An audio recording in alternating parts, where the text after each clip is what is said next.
I want to start with something I find strange. There is a man whose name was on department stores across this country for more than 100 years. Most Americans over 50 have a memory of one of those stores. The green awnings, the catalogs in the mail, the Christmas displays. The store closed for good in the year 2001. 28,000 people lost their jobs. The man who built it had been dead for nearly a century by then. His name was Aaron Montgomery Ward. And here is what makes him strange. In his own lifetime, the people he served burned his catalogs in town squares. The press called him a swindler. And later, when he became wealthy in Chicago, the city itself turned on him. They called him an obstructionist, the most hated man on Michigan Avenue. He had to fight 4 cases in the Illinois Supreme Court before they would leave him alone. He won all 4. The catalog company he founded is long gone. But the thing he fought 20 years to protect is still here. Anyone who has walked along the Chicago lakefront has walked through his legacy without knowing it. Anyone who has been treated at Northwestern Memorial Hospital owes a debt to him and his widow. Neither of those legacies has anything to do with the stores that bore his name. This is the story of how that happened. Chapter 1. The catalogs they burned in the town square. Picture a town like Springfield, or Topeka, or any one of 1,000 small American towns between 1875 and 1885. A man steps out onto the wooden boardwalk in front of his general store. In his hand is a thick paper catalog. He calls out to anyone passing. A small crowd forms. He holds the catalog up, opens it for them to see, and then he sets it on fire. That happened, in places like this, hundreds of times. The catalogs were thrown into bonfires. They were torn apart and stamped on. They were ridiculed from the pulpit. The local newspapers, the ones that lived off the small advertisements those general store owners paid for, joined in. They called the man who published the catalog a fraud, a swindler, a threat to honest American commerce.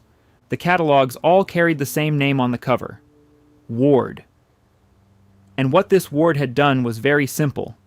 He had printed a small piece of paper, mailed it to farmers and country families across the Midwest, and offered to send them goods directly. Cooking pots, plows, sewing machines, boots, all shipped by train, all cheaper than anything those same families could buy at the local store. And every single order was sold for cash. No bargaining, no credit. No high markups passed down through 3 layers of middlemen. The rural shopkeepers understood what this meant. If it worked, they were finished. So they organized.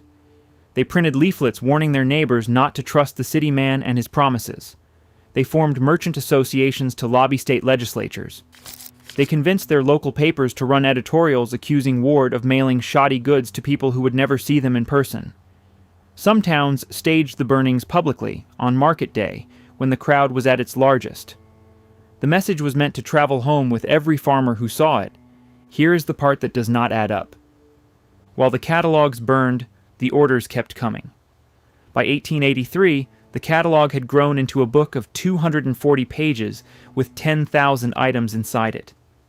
By 1888, his annual sales crossed $1 million. By the turn of the century, the catalog had passed 1,000 pages, and it was sitting in over 2 million American homes. The same farmers whose local merchants were burning Ward's catalogs in the street were keeping their own copies in the kitchen next to the family Bible. Some called it the Wish Book. Others called it the Big Book. To the children who grew up flipping through its pages, it was a window into a country they would never otherwise see. The hatred and the success were happening at the same time. They were happening in the same towns, in the same households, sometimes between the same husband and wife. This was the first thing about Aaron Montgomery Ward that I found impossible to understand. A man does not become wealthy by being hated. He becomes wealthy by being loved, or at least respected. But Ward was hated by a great many of the people who made him rich. The men who depended on him to feed their families would burn him in effigy in the morning and place an order with him in the afternoon. Years later, the same pattern would find him again in his own city. Different cause, same shape. The newspapers in Chicago would call him names for almost 20 years before they were done. And he would keep going. To understand why, you have to go back further. Back before the catalogs, back before Chicago, back to a working family in southern Michigan, and to the day a 14-year-old boy was sent out to find his first paying job. Chapter 2. 25 cents a day. 25 cents a day. That was Aaron Ward's first wage.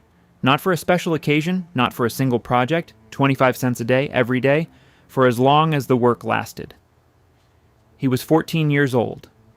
He had left school the year before because his family needed the money. He was born in February of 1843 in Chatham, New Jersey. His father, Sylvester, was not a poor man by the standards of the time, but he was not a rich one either. When Aaron was about 9, the family moved to Niles, Michigan, a small railroad town in the southwestern part of the state. They were looking for steadier work. Aaron attended the local schools until he was 14, and then he was sent out to find a job. The job was at a factory that made barrel staves. He stood at a cutting machine, 25 cents a day. He stayed a few months and then moved up to a kiln, where he stacked bricks for 30 cents. The work was hard. The hours were long. This is the part of his life Ward later wrote about in the briefest possible terms. A few lines in a short memoir. He did not dwell on it. What changed his trajectory was a shoe store. It was in a slightly larger town called St. Joseph on the eastern shore of Lake Michigan. The owner needed a clerk. Aaron got the job. Within 9 months, he had been hired away by a country general store at $6 a month with room and board included. For a teenage boy from a working family, that was a real salary. He climbed fast. Within 3 years, he was head clerk and the general manager of the entire store, and his wages had grown from $6 a month to $100. He left for a better job at a competing store and stayed 2 more years. By the time he was 22, he understood how a country general store actually worked, what customers wanted, what they were willing to pay, how the owner stocked his shelves, how much he marked the goods up, how long the credit lines stretched, and what the families never paid back. In 1865, he left Michigan for Chicago. He arrived with no contacts and very little money. He took a job at a lamp wholesaler called Case and Sobin. Then he moved to a larger dry goods house named Field, Palmer, and Leader. The field in that name was Marshall Field. He would later run his own department store in Chicago, and his name will return to this story for reasons Ward could not have foreseen. They did not know each other yet. Aaron was a clerk in a warehouse, nothing more. He stayed 2 years before moving on to a wholesale dry goods firm called Wills, Gregg and Company. This is where the idea began. The new job involved travel. He rode the trains out from Chicago into southern Illinois, Indiana, Iowa, Missouri. He would hire a horse at the station and drive out to the crossroads stores. He would sit with the owners, take orders for the goods he was selling, and listen. What he heard over and over was the same complaint. The store owners were buying goods at one price from city wholesalers like the one Ward worked for. Then they sold them, on credit, to farmers at 2 and 3 times the markup. The farmers had no choice. There were no other stores within 50 miles. The quality was inconsistent. There were no refunds. If a plow broke after a week, that was the farmer's problem. The farmers told Ward this directly when they came in during his visits. They were not stupid. They knew they were being squeezed. But the geography of the country meant there was nothing they could do about it. Aaron Ward, riding back to Chicago on the train, did the math. If a man could buy goods directly from the manufacturers in volume, for cash, and ship them by rail to those same farmers, cutting out every middleman between the factory and the buyer, he could sell those goods for less than the local stores charged and still make a profit. A catalog could do the work of a traveling salesman. The railroad could do the work of distribution. And the post office, which had recently begun extending its service into rural areas, could carry the orders back. It was a simple idea. Almost no one he told about it agreed it could be done. He spent 2 years saving the money to try it anyway. By 1871, he had nearly enough. And then Chicago caught fire. Chapter 3. $1,600 and a single sheet. By the time the fire stopped, Aaron Ward had nothing left to start his business with. Everything he had saved was gone. The Great Chicago Fire began on the night of October 8, 1871. A barn on the west side caught first, and a wind off the prairie carried the flames into the heart of the city. 2 days later, when it was finally over, more than 2,000 acres of central Chicago had been consumed. 300 people were dead. 100,000 were homeless. Most of downtown was simply gone. Ward had been saving for 2 years. He had taken his entire savings and turned them into a small stock of goods, ready to be shipped out as soon as he could afford to print his first catalog. It was all in a warehouse in what had been the center of the city. He went down to see it once the smoke had cleared. There was nothing to see. A different man might have stopped there. He was 28 years old.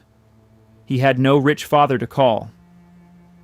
The friends he had told about his plan thought it was crazy in the first place, and now they could not understand why he kept talking about it. He started saving again. For almost a year, he lived on what little he could earn at his old job, putting aside whatever he could spare. He married Elizabeth Cobb of Kalamazoo, Michigan, in the middle of that year. By August of 1872, he had managed to scrape together exactly $1,600 with the help of 2 co-workers who agreed to put money in alongside him. $1,600. That was the founding capital of a company that would, within a generation, change how Americans bought things. He rented a small shipping room on North Clark Street. And then he produced his first catalog. It was a single sheet of paper. 163 items, no pictures, just descriptions and prices. Payment in cash, no credit. He mailed it out across the Midwest. The early returns were not good. For most of the first year, orders came in slowly. The 2 partners who had put in money with Ward grew anxious. By the spring of 1873, both of them had asked for their investment back and walked away. The country was about to enter a financial panic that would last 6 years. The decision to keep going looked, by every available measure, like the decision of a man who could not read what was happening around him. Ward kept going. He found a new partner in George Thorne, his wife's brother.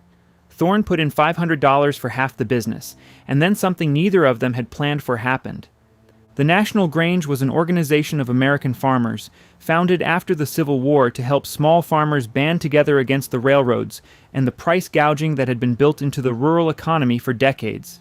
By 1873, the Grange had more than 200,000 members across the Midwest. They had been looking for a way to buy goods directly from manufacturers on behalf of their members. Late that year, they made Ward their official purchasing agent. This is when everything changed. The catalog grew from 1 sheet to 8 pages, then to 32. Within 2 years, the business was profitable, and in 1875, Ward added 1 more line to the catalog. It was a sentence that almost nobody had ever seen in retail before: satisfaction guaranteed or your money back.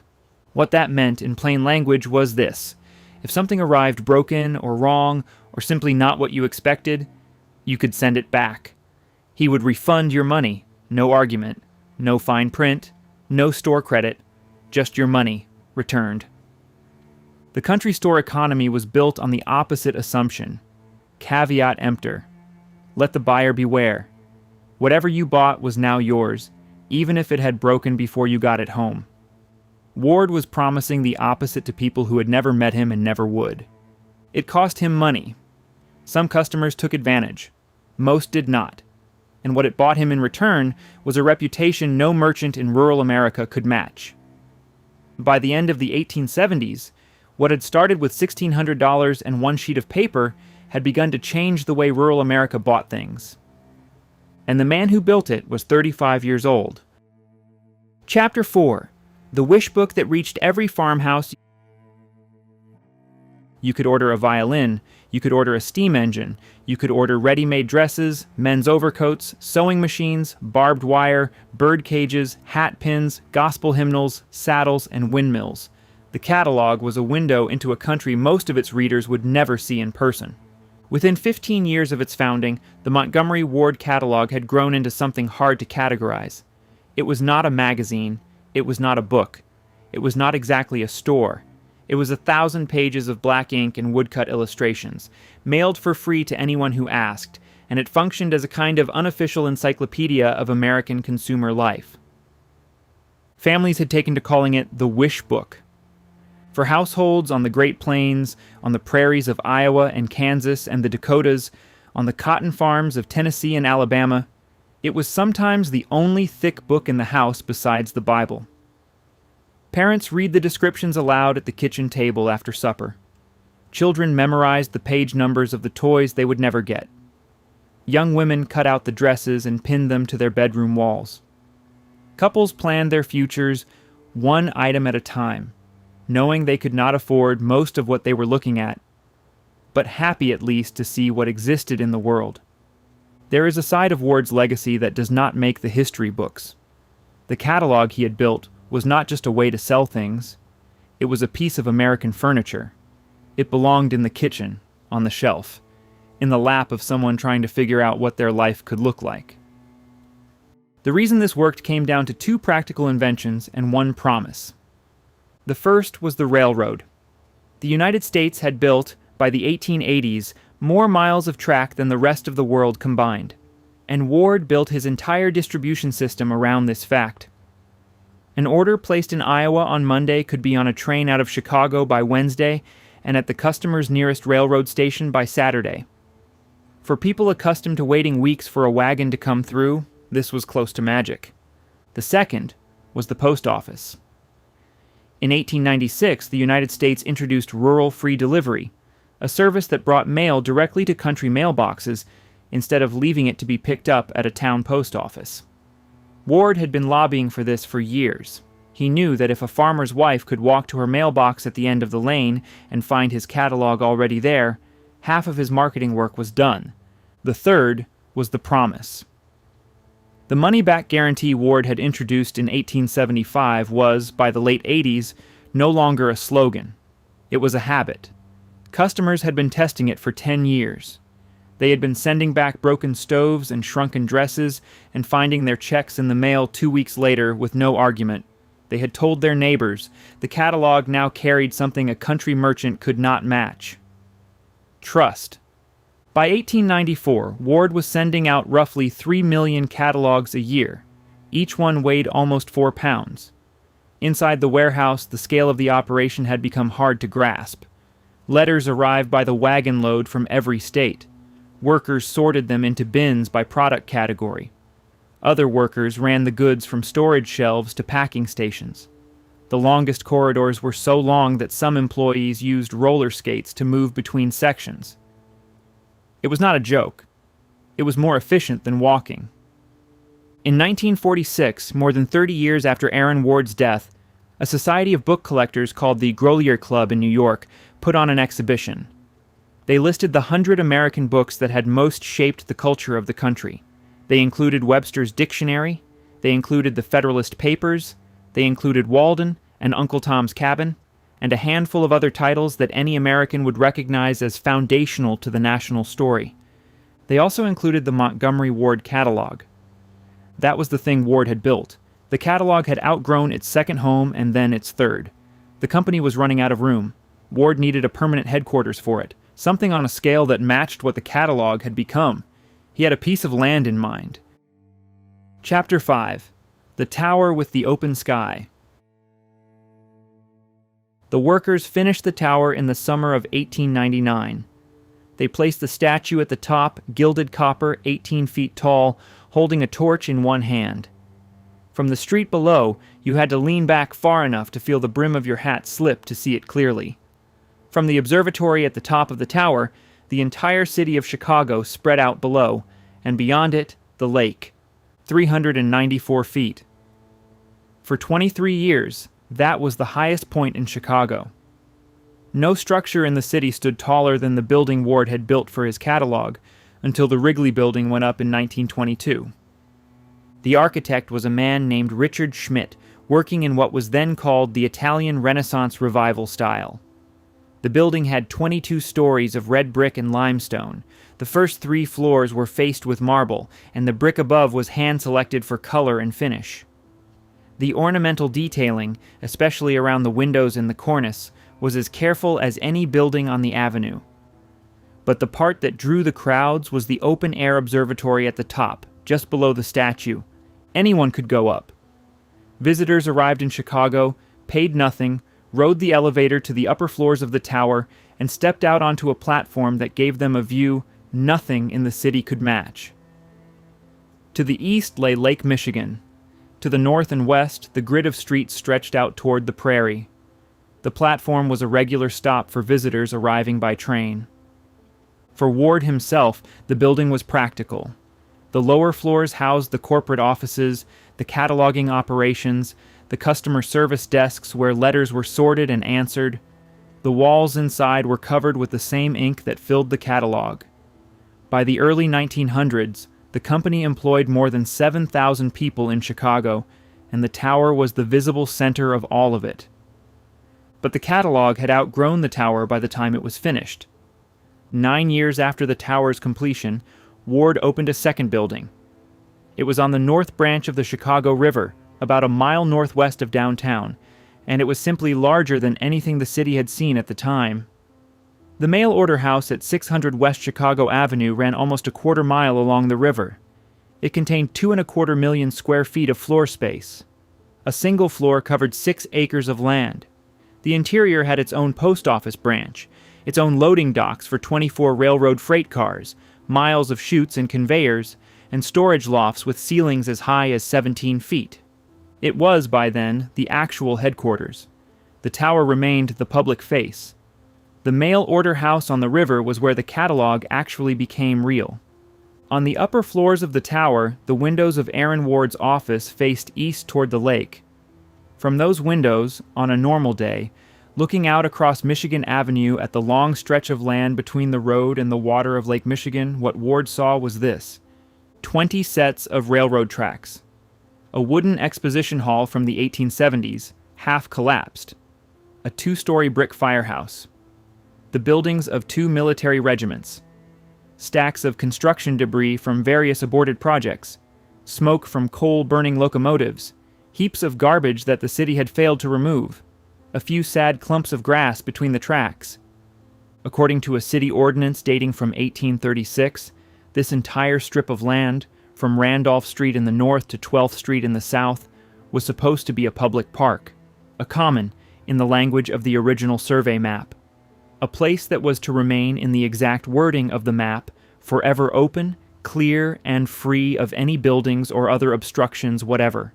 Forever open, clear, and free. That was what the law said it was supposed to be. The men who had signed the original dedication in 1836 lived in a Chicago of about 3,000 people. They did not imagine the railroads. They did not imagine the population of the city would reach 1 million in their grandchildren's lifetime. They simply wrote, on a hand-drawn survey map, that this particular strip of lakefront was not for sale. It was for the people. It would stay that way. By the time Ward built his tower above it, the lakefront promise had been broken more or less continuously for 63 years. The land beneath his window was a working freight yard, a militia base, and an open dump. The view from his office faced east, looking across Michigan Avenue at exactly what the city had done with its public ground. Chapter 6: 20 Years of Lawsuits for an Empty Park. In 1890, the land between Michigan Avenue and Lake Michigan had been a public park on paper for 54 years. In practice, the city of Chicago had filled it with rail yards, military barracks, an exposition hall, an artillery armory, a fire station, and was planning to add more buildings. Late that year, a lawsuit was filed by a Chicago merchant whose office window looked directly down at the contested ground. The merchant was Aaron Ward. His legal argument came down to one point. The original survey map of 1836 had dedicated the strip as a public park, in writing for all time. He owned property across the avenue, which gave him standing to enforce the dedication. He was not asking the city to build a park. He was asking it to stop building on land already supposed to be one. The Illinois Supreme Court agreed. Ward won. The court ordered the existing buildings removed and prohibited new construction. It was not settled. Within 5 years, the city was back, this time with a plan for a permanent exhibition hall. He sued again. The second case, decided in 1897, again ruled in his favor. By now the newspapers were turning. Editorials called his persistence obstruction. Letters to the editor questioned why a man grown rich on Chicago commerce would block Chicago progress. Then the city tried its largest move. 17 years into the fight, the trustees of Marshall Field's estate proposed building the Field Museum of Natural History on the Strip. Field had died the year before, leaving $8 million for the project. The building would be enormous. It would house an entire scientific institution. It carried the unanimous support of Chicago's commercial leadership. Ward sued. The Chicago courts ruled against him. The press turned with full force. He was accused of using his personal fortune to block a public good. He was accused of being motivated by spite. He was accused of caring more about his view across the avenue than about the children of Chicago who would never see a dinosaur. Ward appealed. In 1909, while the appeal worked its way through the Illinois Supreme Court for the third time, a Chicago Tribune reporter caught him for an interview. At 66 years old, he had been in this fight for 19 years. He could have stopped at any moment and walked away. The reporter asked him about the cost. Ward answered on the record. He said the work had been done to preserve a park for the people against their will, and that if he had known in 1890 how long it would take, he doubted he would have undertaken it. The court ruled in his favor weeks later. The Field Museum was moved a mile south. A fourth case followed in 1910, when the city tried to claim the land through eminent domain. He won that one too. The legal precedent has held for a century. Buildings of significant height cannot be constructed in Grant Park. The restrictions are still on the books, formally known as the Montgomery Ward height limitations. When it was all over, he had won. The lakefront across Michigan Avenue from his office remained public ground, as the survey map of 1836 had stipulated it must be forever open, clear, and free. The 18 miles of unbroken park you can walk in Chicago today exist because of his persistence. What it cost him was a public reputation he would never recover, and a private life that had been bending under the weight of the fight for years before it ended. Chapter 7. The House That Burned While He Was Away. The cable found them in California.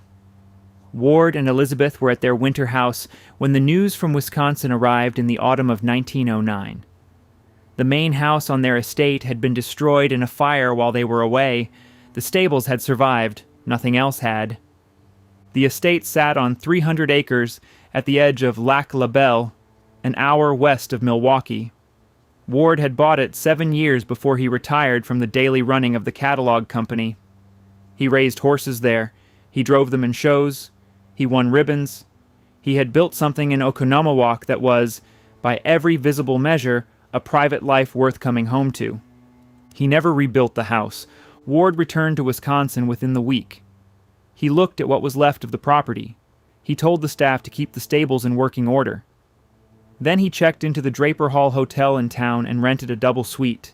For the 4 years of life he had left, that hotel suite was where he stayed in Oconomowoc. Every morning he bicycled out to the stables to watch the coachman work the horses, and every evening he bicycled back. He did not rebuild because he was 66 years old and tired, and in the middle of a Supreme Court appeal that had occupied him for 19 years. There was no time. This was not the life Ward and Elizabeth had imagined when they married, 37 years earlier. They had wed in 1872, the same year Ward filed his first catalog. Elizabeth came from Kalamazoo, Michigan. She had been involved in the catalog business almost from the beginning, especially the women's pages, and she had her own opinions about how the company should present itself to its female customers. The two of them had wanted children. They had none of their own. In 1892, Elizabeth's sister died giving birth in Michigan. The baby survived. Ward and Elizabeth went to Michigan, took the child home with them, and raised her as their daughter. Her name was Marjorie. She would inherit $2 million when he died, and she would later use most of it to build a French chateau in Wisconsin that she called Knollwood. She was the only child they ever had. 4 years after the fire, in late 1913, Aaron Ward fell. He was 70 years old. The fall fractured his hip. In the days that followed, pneumonia developed in his lungs. He died on December 7, 1913, at his home in Highland Park, Illinois, with Elizabeth at his side. He was buried at Rose Hill Cemetery in Chicago. His estate was valued at approximately $20 million. He left it almost entirely to his wife. The Chicago Tribune ran his obituary on the front page. The same newspaper that had called him an obstructionist 3 years earlier now called him the watchdog of the lakefront. One of the eulogies that ran was a letter to the editor that asked who could set a value on his service, and predicted that those who came later would realize what had been given them. He was right about that. But for what he had built in his private life, in Wisconsin and in Highland Park and on the estate that he never put back together after the fire, there was no one left to set a value on it except his widow, who had 13 years of her own life ahead of her. Chapter 8. What his widow gave to the city. Visible, enduring, useful. Those were Elizabeth Ward's 3 conditions for any memorial that would carry her late husband's name. She wrote them down in a letter to the trustees of Northwestern University in Chicago in December of 1923, 10 years after Aaron's death. The conditions were short, but they ruled out most of the things a widow of her time and means typically did with her husband's money. A wing of an existing hospital was not visible enough. A church window was not useful enough. A scholarship fund was not enduring enough on its own. What Elizabeth wanted was something that could be seen by anyone walking down a Chicago street, that would still be standing 100 years from then, and that would be doing real work for the city she and Aaron had lived in for 40 years. She had been thinking about this for a decade. After Aaron's funeral, Elizabeth moved quietly between the Highland Park house, the Wisconsin estate, and the California winter house. She gave small amounts to charities. She helped Marjorie plan Knollwood. She did not give interviews. She did not announce plans. She let his estate compound in trust while she figured out what she wanted to do with it. The decision she reached by the early 1920s was that she would put almost all of it into one thing. In her letter to Northwestern, she offered an initial $3 million for the construction of a medical center on the university's planned new campus in downtown Chicago. The site was on the south end of that campus, north of the Chicago River.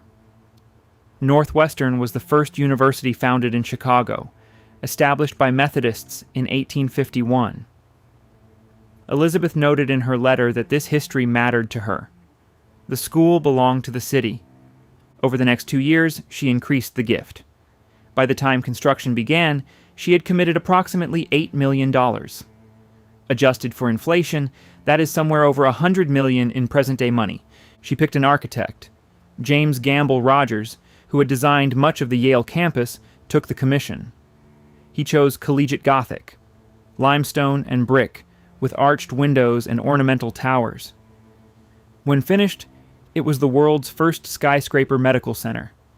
The cornerstone was laid in May of 1925. Elizabeth was there at 69 years old. The Tribune ran a photograph of her at the ceremony, watching workmen set the cornerstone in place. She did not live to see the building finished. 14 months into construction, in July of 1926, Elizabeth Ward died at her Highland Park home. The building was still a steel frame. She had seen it only from the street. At her private funeral, the president of Northwestern, Walter Dill Scott, called her the greatest of all our friends. The Ward gift remained the largest single donation in Northwestern's history for decades. The building itself opened a year after her death. It is still there. It still houses the Northwestern University Feinberg School of Medicine, the major teaching hospital of Chicago's North Side, and the research institutions attached to it. Elizabeth Ward outlived her husband by 13 years.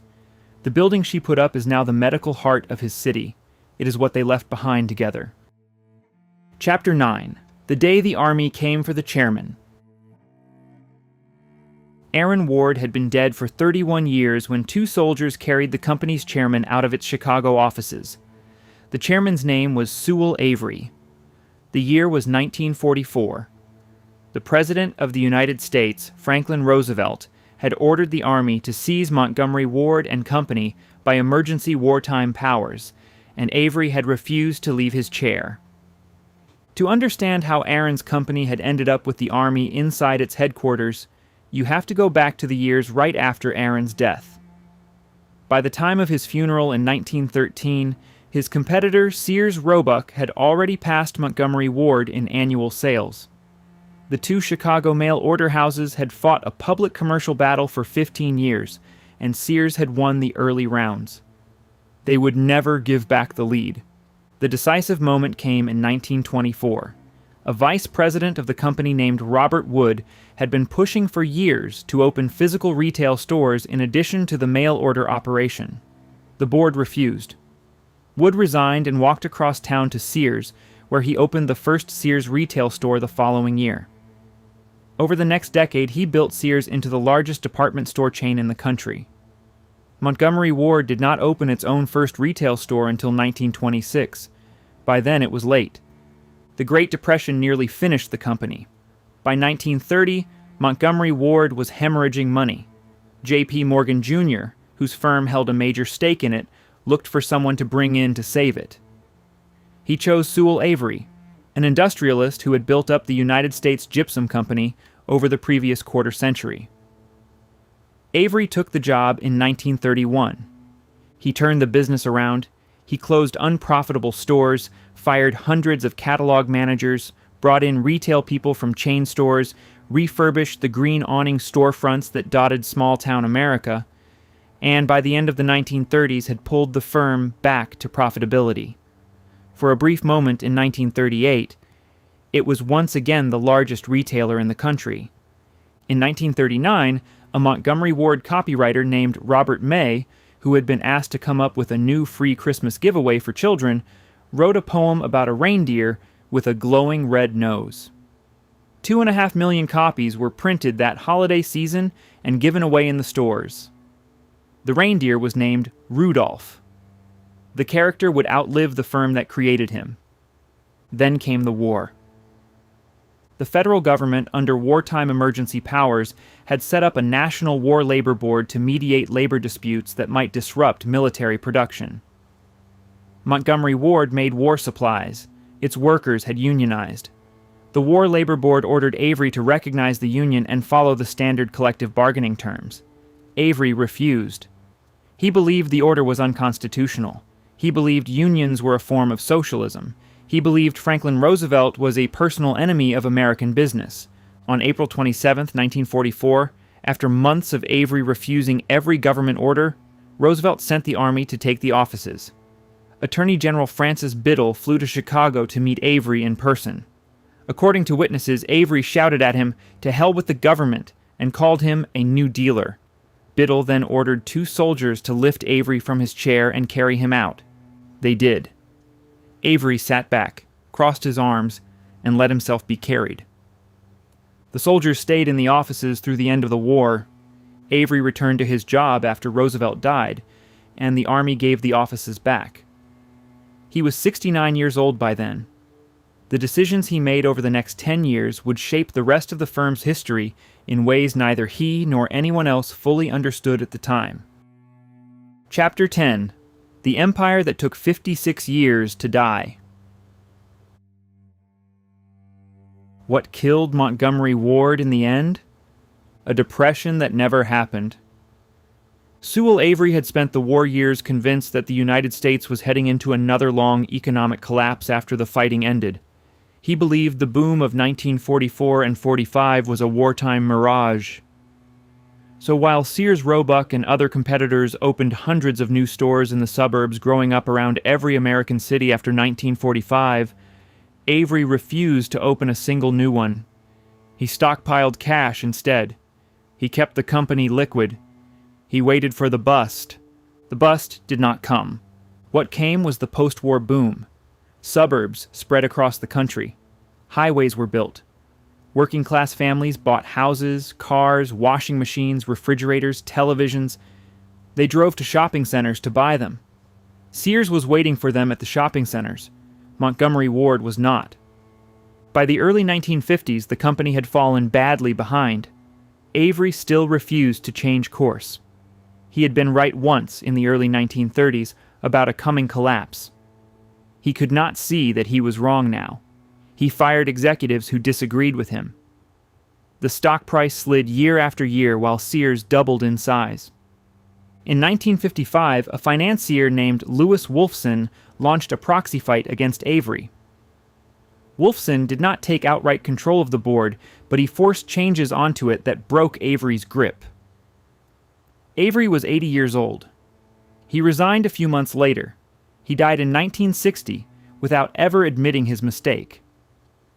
The company spent the next 20 years trying to recover. It opened the retail stores it should have opened in the 1940s. It expanded into the suburbs it should have moved into a generation earlier. By the time it did this, Sears had become the largest retailer in the world, and the suburban market had been carved up between Sears and the discount chains that were rising to challenge Sears, namely Kmart and Walmart. In 1976, the Mobil Corporation purchased Montgomery Ward. Mobil was an oil company. The executives who ran it had no experience in retail. They tried for 12 years to make it work and could not. In 1988, Mobil sold most of it to its own management in a leveraged buyout. In 1997, the company filed for Chapter 11 bankruptcy. It came out of bankruptcy in 1999. It filed again in 2000. This time it did not come back. On the 28th of December, 2000, the company announced that it was closing all its remaining stores. The catalog operation had already been shut down years earlier. The retail stores would not survive the new year. The 250 Montgomery Ward stores still operating across the country closed their doors one by one through the spring of 2001. 28,000 people lost their jobs. A company that had been founded on a single sheet of paper in 1872 with 163 items and $1,600 had taken 129 years to die. It had outlived its founder by 88 years. It had outlived his widow by 75. The man who had built it had been forgotten almost everywhere, except inside two specific places in the city of Chicago. If you took a photograph of the Chicago lakefront from Michigan Avenue in 1910, and another from the same spot today, you would see almost the same view. The skyline stops at the edge of Grant Park. The lawn rolls down to the water. The miles of unbroken green between the buildings in Lake Michigan exist today because of 4 lawsuits filed by a single merchant between 1890 and 1910. Cross the river to the north and look west from Lakeshore Drive. A complex of limestone buildings rises above the water. The largest of them carries an inscription. It reads, Montgomery Ward Memorial Building. It is the medical school of Northwestern University. It has trained the doctors of Chicago for almost 100 years. These two things are what Aaron Ward and his wife Elizabeth left behind. The catalog is forgotten. The tower building still stands on West Chicago Avenue but houses luxury condominiums now. The company that bore their name has been gone since 2001. The fortune has been dispersed for 3 generations, but the lawns of Grant Park are still empty of buildings. The memorial building is still teaching doctors. These two things keep on doing what they were designed to do, every day, with no one knowing the name of the man behind them. Aaron Ward fought his city for 20 years to protect an empty park. The newspapers called him an obstructionist. Real estate developers called him worse. He spent more on legal fees than most people earned in a lifetime, defending something that was not even his own property, for a public that hated him for it. Elizabeth gave away almost the entirety of his estate to build a hospital that she did not live to see finished. She told the Northwestern trustees that her gift had to be visible, enduring, and useful. Both of them got what they asked for. The empty park is visible. The hospital is enduring. They are both, every day, useful to the city of Chicago. Almost no one in that city today knows the name Montgomery Ward. The man who saved its lakefront and built its medical school is invisible inside the very place he gave the most to. He would probably not have minded.